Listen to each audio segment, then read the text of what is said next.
आप लोगों ने बहुत सारे मानवा को देखे होंगे अपोकलिप्स से रिलेटेड, और ये मानवा भी अपोकलिप्स से ही रिलेटेड है। तो मानवा को स्टार्ट करने से पहले मैं आप लोगों को थोड़ा मानवा के बारे में बता देता हूँ। 100 साल पहले कुछ पृथ्वी पर ऐसे घटनाएं हुई जिसके कारण बहुत सारे स्पिरिट आ गए और इनके बढ़ते तादाद ने इंसानों को बहुत ही ज्यादा मुसीबत में डाल दिया था। लेकिन ये सब इतना में भी नहीं रुकते हैं, बल्कि ये सब तो और इंसानों को भी शिकार करना स्टार्ट कर देते हैं। और कुछ ऐसा भी टाइम आया कि इंसानों का पृथ्वी पर से नामी निशान मिटने लगा था। लेकिन इसी बीच में कुछ महान लोग जन्म लेते हैं और फिर ये लोग गोस्ट टोकन के साथ गोस्ट से कॉन्ट्रैक्ट बनाते हैं और फिर इन्हें जहाँ कहीं भी स्पिरिट बुरे स्पिरिट दिखते हैं उन्हें खत्म करते हैं। और इसीलिए आप लोग इस मानवा को ग्लोबल गोस्ट या ग्लोबल स्पिरिट कह सकते हैं। तो चलो बिना देरी किए इस चैप्टर को स्टार्ट करते हैं। चैप्टर का स्टार्टिंग में हम देखते हैं कि हमें एक स्कूल दिखाया जाता है जिसका नाम रहता है ल्यूचेंग सेकंड डीमन मास्टर स्कूल। और इस टाइम क्लासरूम के बाहर कोई था जिसके बॉडी में एक अलग ही रेड कलर का रोशनी हो रहा था। लेकिन इस टाइम क्लासरूम में काफी सारे बंदे थे और ये सब काफी ज्यादा डरे हुए थे और घबराए हुए थे, क्योंकि आज है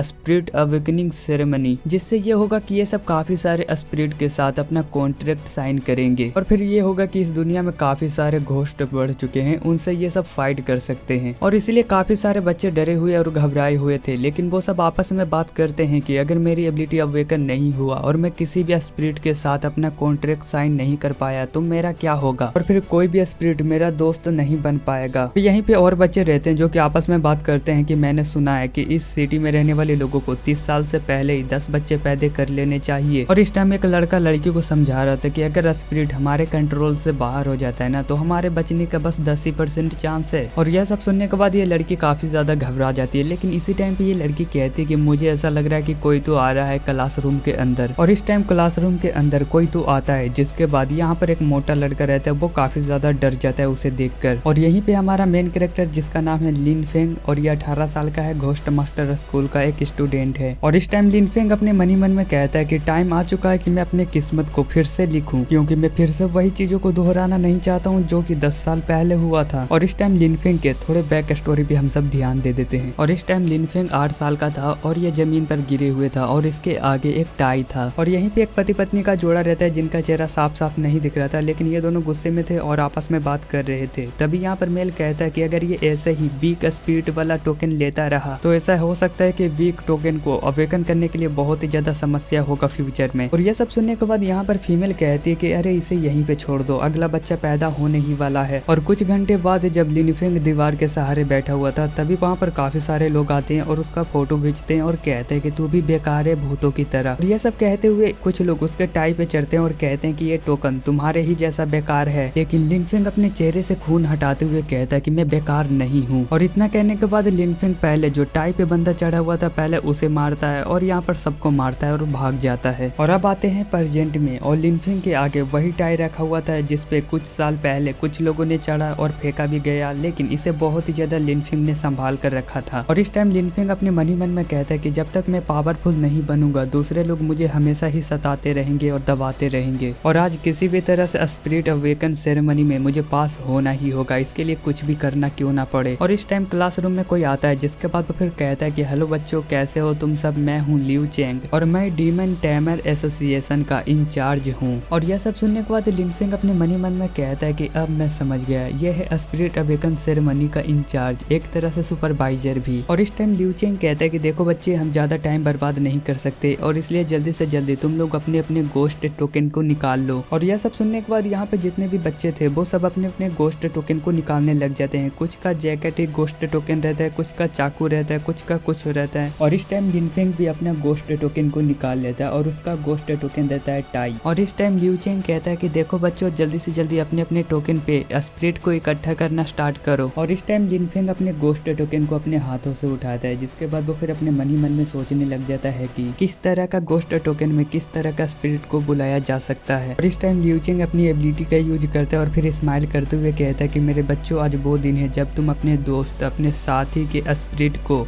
अवेकन करोगे। और इस टाइम हम सब देखते हैं कि किसी एक बच्चे का यहाँ पर एक कटोरा रहता है गोस्ट टोकन और वो बच्चा स्पिरिट को इस कटोरे में बुला रहा था। इस टाइम कटोरा बेंच से टकराता है जिसके बाद उसमें से बहुत सारा ब्लड निकलता है, जिसके बाद मोटू बहुत ही ज्यादा डर जाता है और कहता है कि ब्लड ब्लड ब्लड, इतना ज्यादा ब्लड कैसे। दूसरी ओर एक लड़की रहती है जो कि अपने रिंग में स्पिरिट को इकट्ठा कर रही थी, लेकिन तभी उसका रिंग बहुत ही ज्यादा गर्म हो जाता है, जिसके बाद वो फिर कहती है कि इतना ज्यादा गर्म कैसे हो गया मेरा रिंग। और इस टाइम लिनफेंग लड़की को देखते हुए कहता है कि अरे नहीं, सबका टोकन अलग अलग तरह से काम कर रहा है लेकिन मेरा कोई जवाब नहीं दे रहा है, ये कैसे हो सकता है। और इस टाइम लियू चेंग कहता है कि तुम लोग शांत हो जाओ, मैंने अपने गोस्ट एनर्जी को तुम लोगों के टोकन में डाला तो तुम लोगों का टोकन कुछ रिस्पॉन्स किया और इसलिए मुझे पता लग गया कि आपका गोस्ट साथी आपके टोकन में ही अभी भी है। हालांकि इस क्लासरूम में कुछ ऐसे भी बच्चे थे जिनके लियू चेंग ने अपने गोस्ट एनर्जी को भी डाला था, फिर भी उनके टोकन ने कोई भी रिस्पॉन्स नहीं दिया था। और इस टाइम एक बच्चा खड़ा होता है और कहता है कि मेरा टोकन तो जवाब ही नहीं दे रहा, ये कैसे हो सकता है। और इस टाइम आगे वाला बच्चा कहता है कि अरे नहीं, ये तो कोई भी रिस्पॉन्स नहीं दिया है, अब मेरा क्या होगा इस दुनिया में। और इस टाइम लियू चेंग कहता है कि देखो मेरे बच्चे, मेरे गोस्ट एनर्जी डालने के बाद भी जिसका कोई भी रिस्पॉन्स नहीं दिया है टोकन, वो कृपया कर यहाँ से गेट से बाहर चले जाइए, क्योंकि आपके टोकन से आपके साथी का स्पिरिट गायब हो चुका है। और इसी टाइम पे एक लड़का खड़ा होकर लियू चेंग को कहता है कि मैं कैसे मान लूं कि मेरा साथी का स्पिरिट मेरे टोकन से गायब हो चुका है, मैं कैसे आपके बात पे भरोसा करूं। यहीं दूसरी ओर लिन फेंग अपने मन ही मन में कहता है कि सच में ये कागज का बना पुतला,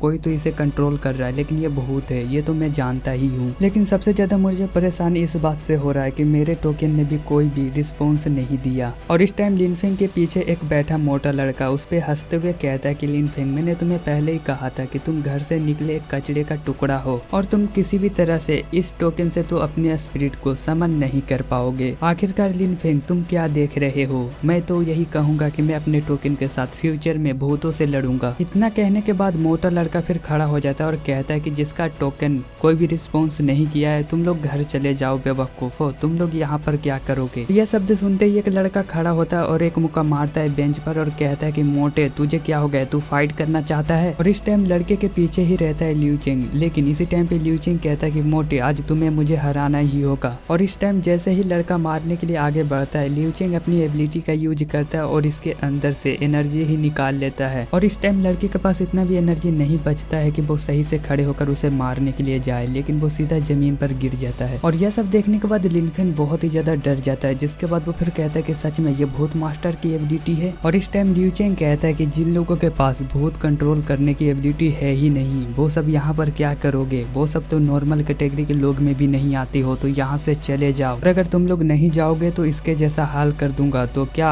नहीं जाओगे। यह सब सुनने के बाद लोग कहते हैं कि ठीक है, मैं यहाँ से जा रहा हूँ सर। और इस टाइम लिन फेंग भी क्लासरूम से बाहर निकल रहा था, लेकिन यहीं पे मोटू से बहुत ही ज्यादा चिढ़ा रहा था। और इस टाइम लिन फेंग जैसे ही क्लासरूम से बाहर निकलता है, वो धीरे धीरे आगे बढ़ रहा था, लेकिन उसके कानों में अभी भी आवाज सुनाई दे रहा था। अंदर लियू चेंग कह रहे थे कि कैसे स्पिरिट को बुलाते हैं, मैं तुम लोगों को सिखाऊंगा। तो चलो बच्चों, शुरू करते हैं। तुम लोग पहले अपने फिंगर को काटो और जल्दी से जो खून बह रहा है उसे सीधा टोकन पे गिराओ और मन ही मन में महसूस करो अपने दोस्त, अपने साथी को। और यह सब सुनते हुए लिन फेंग धीरे धीरे आगे बढ़ रहा था, लेकिन वो अपने मन ही मन में कहता है, क्या मैं सच में एक कचरा हूँ। दूसरी ओर हम सब देखते हैं क्लासरूम के अंदर, जहाँ पर एक लड़की रहती है और उसके रिंग से एक स्पिरिट निकलती है जो कि फीमेल स्पिरिट रहती है। और फिर लड़की कहती है कि मेरा स्पिरिट बाहर आ गया है, मेरा साथी बाहर आ गया है, मैं सफल रही। और इस टाइम कुछ और बच्चे कहते हैं कि हाँ, मेरा भी स्पिरिट बाहर आया, मेरा भी स्पिरिट बाहर आया। और इस टाइम जो लोग अपने स्पिरिट निकालने में सक्सेस हो जाते हैं, ये सब बहुत ही ज्यादा डर जाते हैं सामने का नजारा देखने के बाद। और इस टाइम मोटू का भी स्पिरिट बाहर जा रहा था, लेकिन वो बहुत ही ज्यादा दर्द से चिल्लाते हुए कहता है कि अरे नहीं, मुझे बचाओ। और इस टाइम मोटू के मुंह से बहुत ही ज्यादा स्पिरिट एनर्जी निकलने लग जाता है, जिसके बाद यहाँ पर जितने भी बच्चे थे ये सब बहुत ही ज्यादा डर जाते हैं और फिर कहते हैं कि अरे नहीं, इसका तो ईविल स्पिरिट है। और इस टाइम मोटू का स्पिरिट मोटू को ही कंट्रोल कर लेता है और उसके हाथ में एक बहुत ही तेज खंजर था। और इस टाइम क्लास में जितने भी बच्चे थे ये सब बहुत ही ज्यादा डर जाते और फिर कहते हैं कि मैंने पहले ही कहा था इसका ईविल स्पिरिट है, और ये देखो इसके शरीर को ही पकड़ लिया है। और इस टाइम मोटू का ईविल स्पिरिट यहाँ पर सीधा एक लड़के पर अटैक कर देता है और ये लड़का बहुत ही ज्यादा दर्द से चिल्ला उठता है। और इस टाइम लड़का अपने हाथ को पकड़ता है, जिसके बाद वो देखता है कि यहाँ पर कट लगा हुआ है और यहाँ पर ये चीज क्या है जो कि मेरे शरीर के अंदर जा रहा है, ये कैसा एनर्जी है। और इस टाइम मोटू का ईविल स्पिरिट लोगों को दौड़ा दौड़ा कर मारने लग जाता है और यहाँ पे लोग दौड़ दौड़ कर भागने लग जाते हैं, लेकिन विंडो के उस पार से ये सब लिन फेंग देख रहा था। और इस टाइम लिन फेंग अपने मन ही मन में कहता है कि सर, क्या आप एक्शन नहीं लेना चाहते हैं? क्या आप अपने स्टूडेंट को देखना चाहते हैं कि वो सब कितना पावरफुल है? लेकिन इस टाइम विंडो पर खड़ा होकर लिन फेंग यह सब सोच रहा था, लेकिन इतने में ही यहाँ पर मोटू का ईविल स्पिरिट आ जाता है और देख लेता है लिन फेंग को। और फिर मोटू का ईविल स्पिरिट सीधा अपने खंजर से अटैक कर देता है लिन फेंग पर। यह सब देखने के बाद लिन फेंग बहुत ही ज्यादा डर जाता है, लेकिन इसी टाइम पर उसके आंखों के सामने एक ब्लू स्क्रीन ओपन होता है और उसमें लिखा रहता है कि आपके साथी स्पिरिट को खोज लिया है सिस्टम ने। और यह सब पढ़ने के बाद यहाँ पे लिनफेंग अपने मन ही मन में कहता है कि यह सिस्टम क्या होता है। और इसी टाइम टाई से यहाँ पर एक स्पिरिट निकलती है जो कि लड़की रहती है। और इस टाइम लिनफेंग को काफी ज्यादा उसके चेहरे पे रोशनी लग रहा था, जिसके बाद वो फिर कहता है कि इतना ज्यादा रोशनी, आखिरकार ये कौन लड़की है, क्या यही मेरी कंपेनियन है। और अब हम सब देखते हैं लिनफेंग के कंपेनियन को, जहाँ पर एक लड़की रहती है और इसका कोई नाम अभी तक नहीं है और इसका ग्रेड है F और इसका एक्सपीरियंस 50 में 50 है। और इसका एबिलिटी का बात किया जाए तो टीयर एबिलिटी है और बॉन्ड अभी 60 है। और अभी मैजिक के बारे में उतना नहीं बताया गया है। हालांकि मैं आपको थोड़ा सा बता देता हूँ कि आप जितने स्पीड से आगे बढ़ते रहेंगे उतने स्पीड से आगे आपका स्पिरिट बढ़ता रहेगा। मतलब कि तुम्हारा ग्रेड बहुत ही ज्यादा कम है तो तुम्हारा स्पिरिट हो जाएगा F लेवल का। और लिनफेंग का कंपेनियन अभी F लेवल का है। और इस टाइम लिनफेंग अपने मन ही मन में कहता है कि ये कितना क्यूट कंपेनियन है यार, लेकिन इतना तो मैं जानता हूँ कि मेरे कंपेनियन का अभी लेवल बहुत ही कम है, लेकिन सामने वाले इविल स्पिरिट का एक लेवल मेरे कंपेनियन से ज्यादा है। लिनफेंग अपने मन ही मन में यही सब सोच रहा था। इसी टाइम पर सिस्टम इसके सामने आता है एक स्क्रीन के साथ और सिस्टम के स्क्रीन में यही लिखा था कि आपका गोस्ट का लेवल E कर दिया गया है और इनाम के तौर पे आपके शरीर का डिफेंस 30% ज्यादा बढ़ गया है। और यह सब पढ़ने के बाद लिनफेंग अपने मन ही मन में कहता है कि सच में अगर भूत का लेवल बढ़ता है तो मैं भी पावरफुल बनता हूँ, और तो और मैं सुन भी ज्यादा सकता हूँ और देख भी ज्यादा सकता हूँ, ये तो कमाल ही हो गया। और इस टाइम लिनफेंग का कंपेनियन वहाँ पर इविल स्पिरिट के सामने खड़ा था और इसी टाइम लिनफेंग के सामने सिस्टम आता है और उसमें लिखा होता है कि आप अपने कंपेनियन का एक नाम दीजिए और अगर आप नाम देते हैं तो आपको इनाम के तौर पे 20 एक्सपीरियंस दिया जाएगा और 10 बॉन्ड दिया जाएगा। और यह सब पढ़ने के बाद लिनफेंग को बहुत ही ज्यादा बुरा लगता है, जिसके बाद वो फिर अपने मन ही मन में याद करने लग जाता है उस लड़की के बारे में जिसका नाम था टोंग टोंग। और यह सब याद करने के बाद लिनफेंग कहता है कि चलो इसका नाम टोंग टोंग रख दो। और इस टाइम सिस्टम यहाँ पर लिनफेंग का जो कंपेनियन है उसका नाम रख देता है टोंग टोंग और इसका ग्रेड है E,